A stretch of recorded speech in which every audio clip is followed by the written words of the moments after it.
बहुत पुरानी बात है। रामपुर नामक गांव में राजेश नाम का एक सुनार रहता था।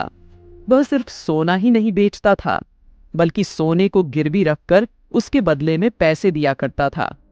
इसी गांव में गोपाल नाम का एक किसान भी रहता था।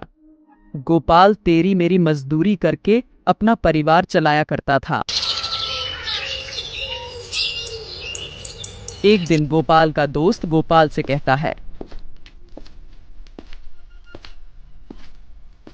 अरे भाई गोपाल, कब तक तुम यूं दूसरों की मजदूरी करते रहोगे?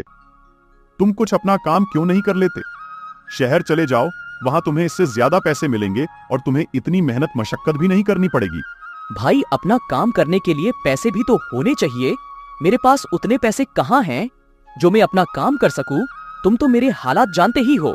गोपाल, तुम किसी से थोड़े बहुत पैसे उधार ले लो और उन पैसों से जमीन खरीद कर उस पर खेती करो। जब तुम्हारी पैदावार अच्छी हो जाए तो उसके पैसे वापस कर देना। ये बात गोपाल को सही लगती है, लेकिन वो पैसे किससे उधार ले, ये बात उसे समझ नहीं आ रही थी।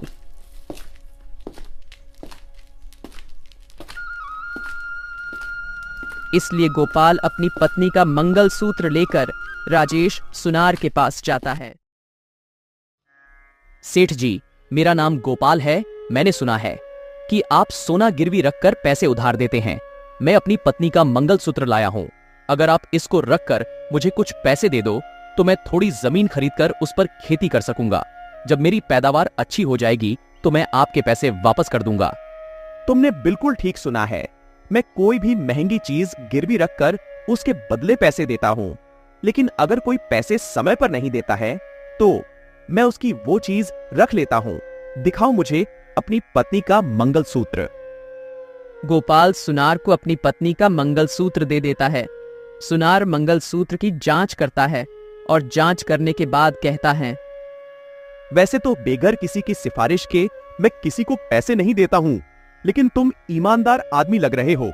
बस इसलिए मैं ये मंगलसूत्र गिरवी रखकर तुम्हें पैसे दे रहा हूं। लेकिन ध्यान रहे, जैसा कि मैंने तुम्हें अभी बताया है, अगर तुमने वक्त पर ब्याज के साथ पैसे वापस नहीं करे तो मैं तुम्हें ये मंगलसूत्र वापस नहीं करूंगा। गोपाल सुनार की बात मान लेता है और सुनार से पैसे लेकर चला जाता है। फिर गोपाल उन पैसों से 2 बीघा जमीन खरीदता है और उस जमीन पर खेती करता है। कुछ ही दिनों में उसके खेतों में अच्छी फसल हो जाती है। फिर वो उस फसल को अच्छे दामों में बाजार में बेच देता है, जिससे उसके पास अच्छे खासे पैसे हो जाते हैं। अब तो मेरे पास अच्छे खासे पैसे हो गए हैं। अब मैं इन पैसों से अपनी पत्नी का मंगलसूत्र वापस ला सकता हूं।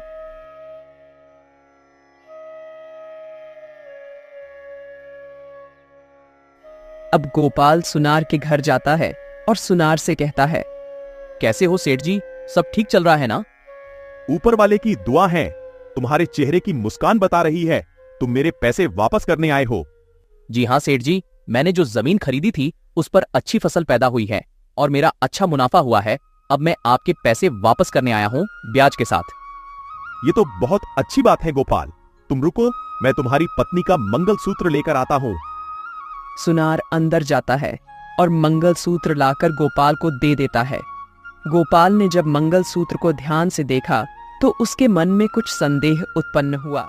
सेठ जी, मुझे लगता है आपसे कोई गलती हो गई है। ये वो मंगलसूत्र नहीं है जो मैंने आपको दिया था। क्या बकवास कर रहे हो गोपाल? तुम मुझे बेईमान समझते हो। मैं तुम्हें किसी और के गहने क्यों दूंगा? मैं इतने सालों से व्यापार कर रहा हूं। तुम्हें क्या लगता है मुझे कुछ भी पता नहीं है? मेरे पास सुबह से शाम तक 70 आदमी अपना सामान गिरवी रखने आते हैं।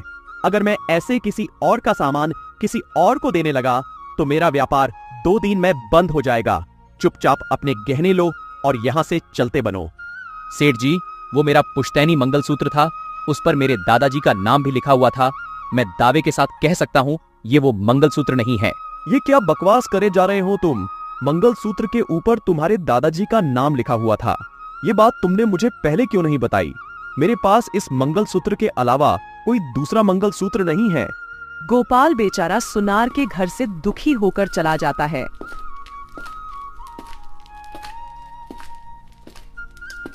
रास्ते में गोपाल को उसका दोस्त मिलता है।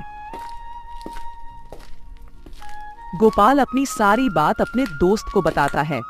जब उसका दोस्त उस मंगलसूत्र को देखता है तो वो बताता है, अरे भाई गोपाल, उस सुनार ने तुम्हें ठग लिया है। ये मंगलसूत्र सोने का नहीं है, बल्कि नकली है। ये तुम क्या कह रहे हो श्याम भाई? ऐसा कैसे हो सकता है? अब मैं क्या करूं? उसने तो मुझे कहीं का नहीं छोड़ा। इतनी मेहनत से खेती की थी और सारी बर्बाद हो गई। गोपाल भाई, तुम एक काम करो, गांव के मुखिया के पास जाओ और उनसे अपनी सारी बात बताना। अब वो ही कुछ कर सकते हैं। अब गोपाल मुखिया के घर की ओर चल पड़ता है और मुखिया के घर पहुंचकर मुखिया से कहता है, मुखिया जी, मैं एक परेशानी लेकर आपके पास आया हूँ। बताओ गोपाल, क्या परेशानी है तुम्हारी? मैंने अपनी पत्नी का मंगलसूत्र राजेश सुनार के पास गिरवी रखकर उससे कुछ पैसे लिए थे, और जब मैं उससे अपनी पत्नी का मंगलसूत्र वापस लेने गया तो उसने मुझे ये नकली मंगलसूत्र पकड़ा दिया। मुखिया ने तुरंत राजेश सुनार को बुलाया और उससे कहा, राजेश, तुमने ये बेईमानी का काम कब से शुरू कर दिया? तुम्हारे पिताजी तो ऐसे नहीं थे। तुम गरीब लोगों की मजबूरी का फायदा उठाते हो। मुखिया जी, तुम तो जानते ही हो ये हमारा कितना पुराना काम है। भला मैं ऐसा क्यों करूंगा? किसी का असली सोना लेकर उसे नकली दे दूं। इस तरह तो मेरा धंधा ही बंद हो जाएगा। इस आदमी के अलावा आज तक मुझ पर किसी ने इल्जाम नहीं लगाया है। गोपाल, राजेश ने तुम्हें धोखा दिया है। तुम्हारे पास इसका कोई सबूत है?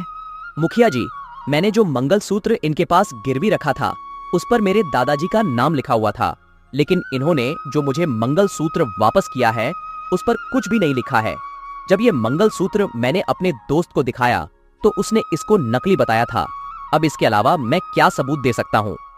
मुखिया जी, जब मैंने मंगलसूत्र गिरवी लिया था तो मैंने उससे जांचा नहीं था कि मंगलसूत्र असली है या नकली। वैसे तो मैं सोना देखकर ही गिरवी रखता हूँ, लेकिन मुझे गोपाल ईमानदार आदमी लगा, इसलिए मैंने मंगलसूत्र की जांच नहीं की। मुझे क्या पता था ये इतना बड़ा मक्कार है। तुम दोनों की बात सुनकर मुझे कुछ समझ नहीं आ रहा है।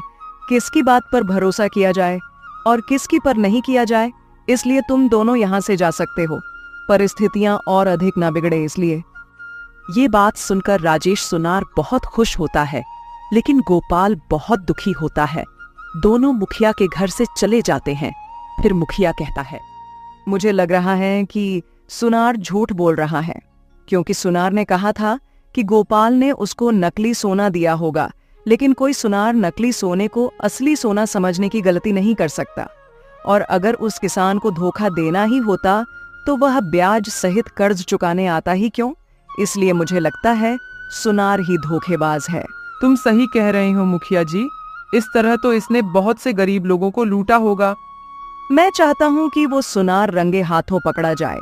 तुम एक काम करो, किसी तरह तुम सुनार का वो संदूक जिसमें वो सोना रखता है यहाँ तक ले आओ, तो हम सुनार की बेईमानी को साबित कर सकते हैं। मुखिया जी, तुम सही कह रहे हो। मेरे पास एक सोने का हार है। मैं कल भेस बदलकर उस सुनार के पास जाऊंगा और उससे हार को गिरवी रखने के लिए कहूंगा। अगर उसने मुझे नकली हार दिया तो सुनार का सारा राज खुल जाएगा। मुखिया का आदमी ऐसा ही करता है और अगले दिन वो हार लेकर सुनार के घर पहुंच जाता है। सेठ जी, मैं ये सोने का हार लाया हूँ। आप इसको गिरवी रखकर मुझे कुछ पैसे दे दो या फिर इस हार को खरीद लो। सुनार ने हार हाथ में लिया और ध्यान से उसे जांचने परखने लगा, लेकिन सुनार को इस बात का भी शक हो रहा था कि सामने वाला व्यक्ति कोई व्यापारी तो नहीं लगता। इसका मतलब ये आदमी हार चोरी करके लाया है। मुझे इसकी कीमत कम से कम लगानी चाहिए।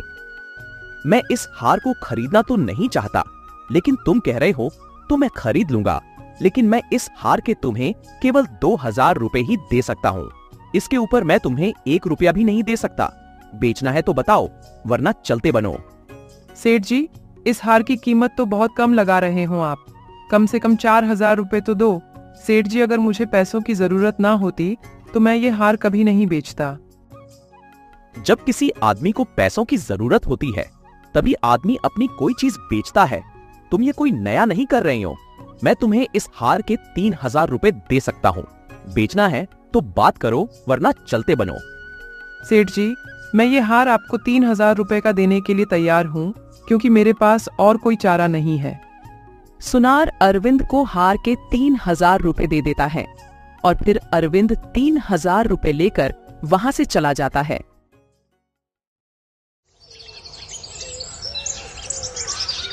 इसके बाद सुनार के घर एक आदमी आता है और सुनार से कहता है, सेठ जी, दरअसल बात यह है कि मुखिया जी के घर से उनकी पत्नी का हार चोरी हो गया है। हमें शक है कि उस चोर ने चोरी का माल तुम्हें बेचा हो। हम गांव के हर एक सुनार से पूछताछ कर रहे हैं, इसीलिए आपसे भी पूछताछ करने आए हैं। अगर आप हमारा सहयोग करोगे तो हमारा कार्य जल्द ही पूरा हो जाएगा और हम यहाँ से चले जाएंगे। जैसा आप समझ रहे हैं, ऐसा कुछ नहीं है। मैं एक ईमानदार आदमी हूँ। मैं कभी चोरी का सामान नहीं खरीदता हूँ। मेरा यकीन करो, मैंने किसी से कोई हार नहीं खरीदा है। बात करते करते मुखिया का आदमी सुनार का वो संदूक खोल देता है जिसमें सुनार सोने का सामान रखता है। मुखिया का आदमी देखता है, हार संदूक में मौजूद था। हार उठाकर मुखिया का आदमी कहता है, अरे यह तो वही हार है जो मुखिया जी की पत्नी का चोरी हुआ था।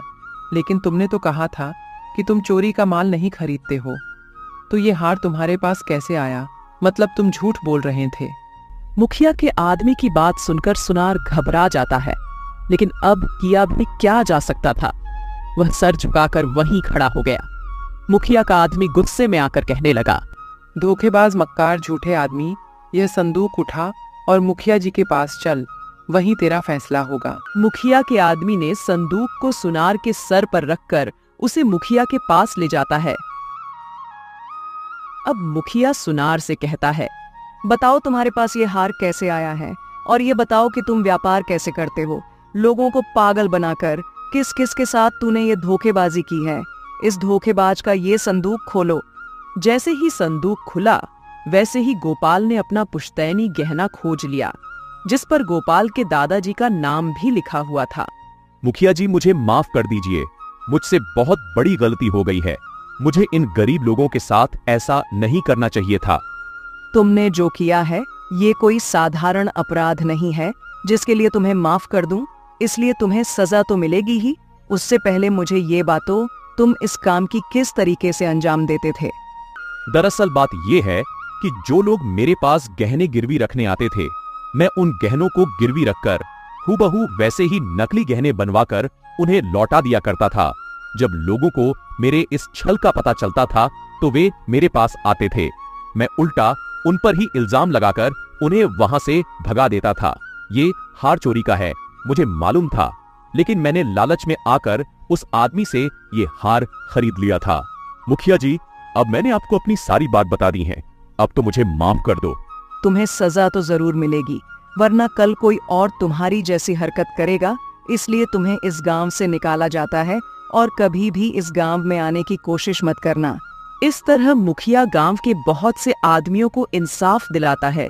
मुखिया की इस चतुराई से गांव के सभी लोग खुश हो जाते हैं।